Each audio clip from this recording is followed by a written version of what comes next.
सबसे बड़ा रीज़न है स्ट्रीट फाइट्स का, ये सबसे बड़ा रीज़न है जो सड़क पे लड़ाई झगड़े होते हैं फालतू के, बैटल ऑफ झुनझुनिया चौक, ये सबसे बड़ा रीज़न है। पर उससे पहले एक छोटी स्टोरी बता देता हूँ कुछ समय पहले जो हुआ। 20-25 दिन पहले मैं एक दूसरे शहर में था, वहाँ के मॉल में मुझे कुछ काम था। अब मैं क्योंकि सुबह सुबह वहाँ पहुँच गया था और मॉल के खुलने में अभी भी 1 घंटा 2 घंटा था, तो वहाँ पर मैं वेट करने लगा एक टी स्टॉल पे, और वहाँ टी स्टॉल पे कुल्हड़ वाली चाय दे रहा था। तो I just got some tea and I was sipping it as I was sitting over there. तभी कुछ समय में एक अंकल आते हैं, मेरे ख्याल से 45 साल के रहे होंगे। उनके साथ उनका लड़का था 7-8 साल का, और वो अंकल काफ़ी एजिटेटेड लग रहे थे, पता नहीं क्यों, बहुत मतलब गुस्से में लग रहे थे। वो भी आए, उन्होंने भी चाय पी। अब उन्होंने पूछा लड़के से कि कितने का है, तो टी स्टॉल वाले लड़के ने बोला कि 15 रुपये का है एक। अब इस पर अंकल थोड़े से ऑफेंड हो गए। उन्होंने कहा कि 15 रुपये मतलब कैसे 15 रुपये, वहाँ उस जगह पे देखो, उस वाले साइड पे वो 10 रुपये का बेच रहा है, तुम 15 का कैसे बेच रहे हो? हम तो वहाँ से अभी हम जाते तो वहाँ हम 10 में ले लेते, और तुम 15 में बेच रहे हो। And I was just sitting there watching the entire thing play out with a smirk, कि मतलब ये आदमी ही is actually holding a discussion with a tea stall guy for 5 rupees, कि 5 रुपये ज़्यादा क्यों ले रहे हो। लेकिन इस चीज़ को तो मैंने एड्रेस किया ही है पिछले वीडियो में। लेकिन ये प्रॉब्लम यहाँ पर दूसरी है। जैसे आदमी अपना बता रहा था कि नहीं उधर 10 रुपये में मिल रहा है, यहाँ तुम 15 रुपये में क्यों ले रहे हो। The T stall guy was very polite, on the other hand this uncle was very much agitated. अब हो ये रहा था कि जैसे इन्फॉर्म डिस्कशन चलता है ना इकोनॉमिक्स वगैरह पे, फाइनेंशियल सिचुएशन वगैरह पे, कि तुम अपना कुछ आर्ग्यूमेंट रखते हो तो सामने वाला कुछ आर्ग्यूमेंट रखता है, फिर तुम अपना कुछ रखते हो, तो डिबेट चलता है। वहाँ पर डिबेट ये चल रही थी कि तुम 15 रुपये में चाय क्यों बेच रहे हो, वो वाला 10 रुपये में चाय बेच रहा है तो वो अच्छा है। इस चीज़ पर इन्फॉर्म डिबेट चल रही थी। It was so ridiculous. फिर पहले ये अंकल जी कुछ बोल रहे थे, तो टी स्टॉल वाला उसको जवाब दे रहा था, फिर वो अंकल जी दोबारा कुछ बोल रहे थे, फिर टी स्टॉल वाला जवाब दे रहा था। It went on for a good 6 to 7 minutes। हो यह रहा था कि टी स्टॉल वाला वॉज स्टिल पोलाइट, और उसका जो मालिक था, ओनर था कि सीनियर था, बगल में बैठा हुआ था। Uncle ji was getting more and more agitated. मतलब टी स्टॉल वाले ने बोला कि अरे वो तो उन लोगों का है, वो अपना अपने हिसाब से बेचते हैं। तो अंकल जी वॉज लाइक, तो क्या मनमानी करोगे, क्या मनमानी करोगे, अपने हिसाब से बेचोगे क्या? He started becoming more and more agitated, पता नहीं क्यों। और by the end of that point हुआ ये कि द टी स्टॉल वाला भी, उसका भी जो पेशेंस था, इट स्टार्टेड रनिंग आउट। तो वो भी थोड़ा सा लगा रूड होने, ठीक है। And all this time I was just observing, क्योंकि तुम लोग को भी ऐसी चीज़ें ऑब्जर्व करनी चाहिए, बहुत कुछ सीख जाओगे और अपने आप को ऐसी सिचुएशन से बचा पाओगे। तो जब टी स्टॉल वाला भी गुस्साने लगा और कहने लगा कि ठीक है कोई बात नहीं, अगली बार से मत पीजिएगा, अगली बार से मत पीजिएगा, तो उधर से अंकल जी और गुस्साने लगे इसके गुस्से होने पे, वो और ऑफेंड हो गए। अब ईगो बैटल हो गया। अब ईगो बैटल ये हो गया कि जीतेगा वो जो आखिरी बार बोल के जाएगा, लास्ट वर्ड जो बोल देगा वही जीतेगा। अब हो ये रहा था, इट वॉज सो रिडिकुलस, कि मान लो लड़के ने कुछ बोला तो अंकल जी ने कुछ बोला उसको उल्टा। अब अंकल जी उल्टा बोल के जाने लगे, तो अंदर जो लड़का था टी स्टॉल वाला, उसने फिर से कुछ बोल दिया। तो अंकल जी मान लो 5 कदम दूर जा चुके हैं, तो वहां से लौट के आ रहे थे जवाब देने, ठीक है। It was that important for him to fight the battle of Jhunjhunia Chowk. तुम लोगों ने भी ये चीज़ बहुत होते हुए देखी होगी, जब दो लोगों का मंकी डांस चलता है झगड़े से पहले, दोनों एक दूसरे को इंसल्ट करते रहते हैं, गालियां देते हैं कि तुमको ऐसे कर दूंगा, तुमको वैसे कर दूंगा। ऐसे में एक चीज़ बड़ी अजीब देखते होगे कि कभी कभी सिचुएशन एकदम डिफ्यूज हो जाती है, क्योंकि एक साइड शांत हो जाता है, एक साइड शांत होता है, दूसरा साइड जाने लगता है। तभी जो साइड शांत हुआ था कुछ ना कुछ फिर से बोल देता है, तो पहला वाला साइड जो था वो दोबारा लौट के आता है। मतलब वो चला जाता है पहले, लेकिन जब वो सुन लेता है हल्का कुछ, तो फिर वो दोबारा लौट के आ जाता है, दोबारा लड़ने, ठीक है। It's a fight to have the last word, कि मतलब आखिरी जो बोल के जाएगा वही, उसी को विनर माना जाएगा, वही जीता, ठीक है। तो झगड़ा अगर हो रहा है और मैं अगर लास्ट वाला हूं बोलने वाला, मैंने अगर लास्ट में गाली दी है, मेरे बाद किसी ने कुछ नहीं बोला, तो मतलब मैं जीत गया। ये अजीबो गरीब डायनामिक चलता है मंकी डांस में, ठीक है। तुमने ये बहुत देखा होगा होते हुए। जब झगड़ा होता है तो वॉच करना, मंकी डांस हो रहा है, मंकी डांस डिफ्यूज़ हो गया एक तरीके से, क्योंकि एक साइड शांत हो गया।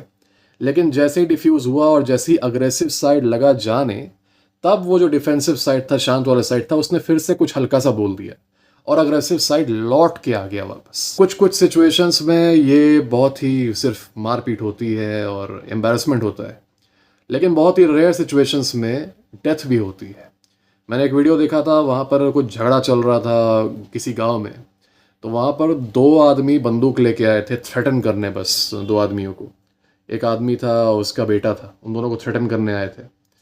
तो पहले तो मंकी डांस चल रहा था, दोनों के हाथ में गन्स थी, तब भी ये सब मंकी डांस कर रहे थे।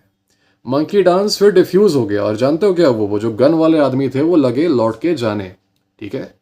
अब जब वो लौट के जाने लगे तो जिन आदमियों को ये धमकाने आए थे ये थोड़ा सा एम्बोल्डन हो गए। इन्होंने देखा कि भाई बंदूक वाले तो जा रहे हैं, पता नहीं इनके दिमाग में क्या आया कि ये लगे और उनको प्रोवोक करने। The guy who was walking away they लगे प्रोवोक करने उनको, और अब वो बंदूक वाले फिर एजिटेट होके पलट के लौट के आए and they shot these two, the father and the सन।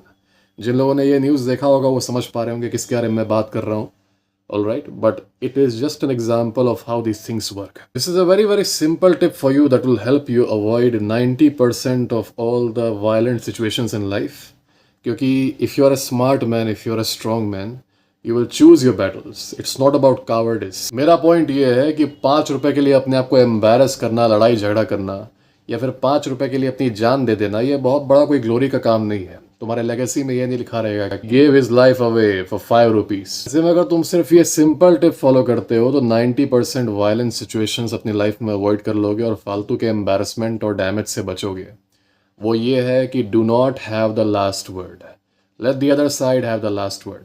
ठीक है, तुम्हें ज़रूरत नहीं है लास्ट वर्ड लेने की, तुम्हें ज़रूरत नहीं है कि तुम ही रहो आखिर में बोलने वाले, कोई ज़रूरत नहीं है। Late the other side have the last word and walk away. Late the other side have the last word and get the satisfaction. वो 5 सेकंड का जो ईगो वाला हाई होता है उसको मिल जाने दो कि हाँ वो जीत गया मंकी डांस को। ऑलराइट, वहाँ पर अब जब वो जा रहा है लौट के तो तुमको भी कुछ ना कुछ बोलना है वन अप करने के लिए। ऐसा लगता है देख के कि एक स्कोर कार्ड चल रहा है। ऑलराइट, स्कोर कार्ड टाइप का चल रहा है कि मतलब वो एक बार बोल रहा है तो उसका हो जा रहा है 1, तुम्हारा 0, फिर तुम रिप्लाई कर दे रहे हो तो 1-1 स्कोर हो जा रहा है, फिर वो उधर से दोबारा बोल रहा है तो अब 1-2 स्कोर हो जा रहा है। तुमको इक्वलाइज करना है तो तुम फिर से 2-2 करना चाहते हो रिप्लाई करके, फिर दोबारा उधर से वो बोल रहा है तो 2-3 हो जा रहा है। तो ऐसा लगता है कि people are keeping score cards and they always want to equalise the score और they want to be the last one to have spoken. Let the other side have the last word. You do not need to go and fight any ego battle on Jhunjhunia Chowk.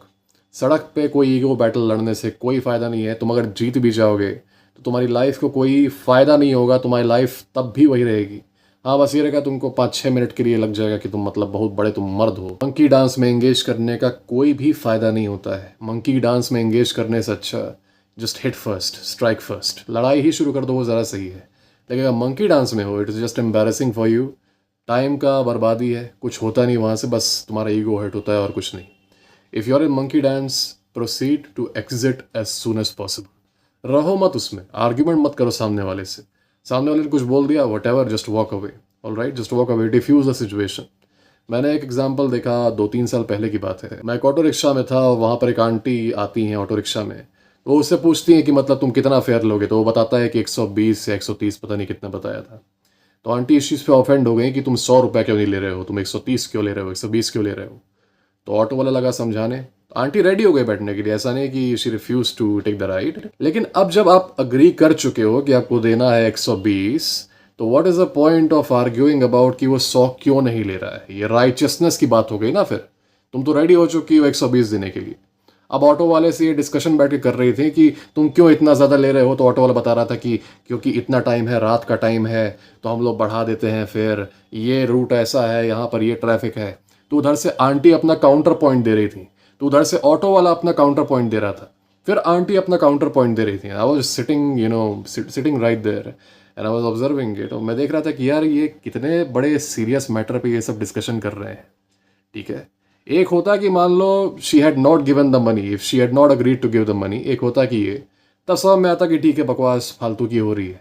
She agreed to give the money और उसके बाद से morality का discussion हो रहा था कि तुम क्यों इतना ज़्यादा 20 रुपये ज़्यादा क्यों ले रहे हो मुझसे। ठीक है, it was so ridiculous that they were arguing about 20 rupees और उधर से काउंटर पॉइंट, इधर से काउंटर पॉइंट। दोनों साइड मान नहीं रहा था कि ठीक है हम ही हार मान जाते हैं, हम अब शांत रहेंगे।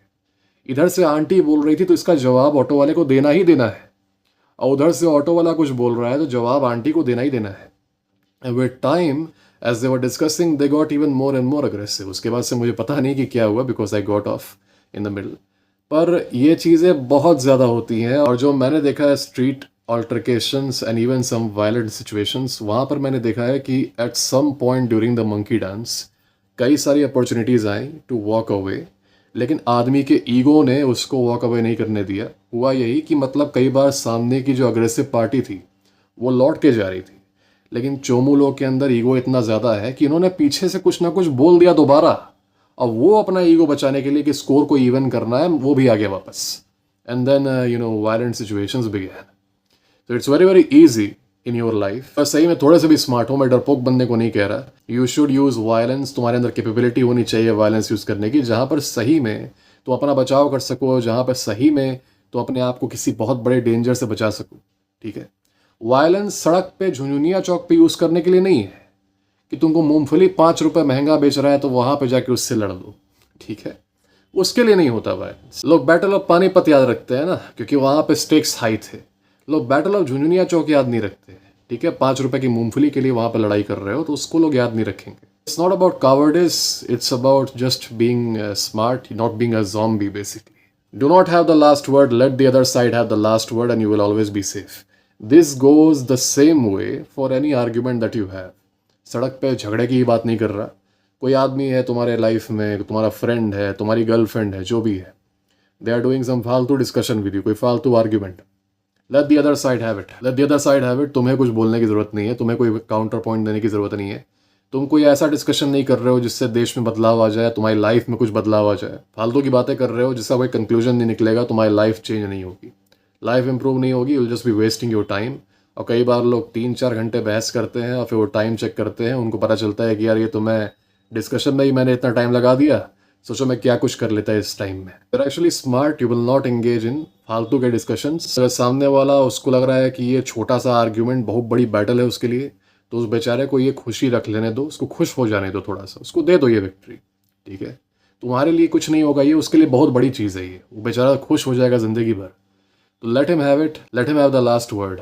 You don't chase the last word. Stay safe guys.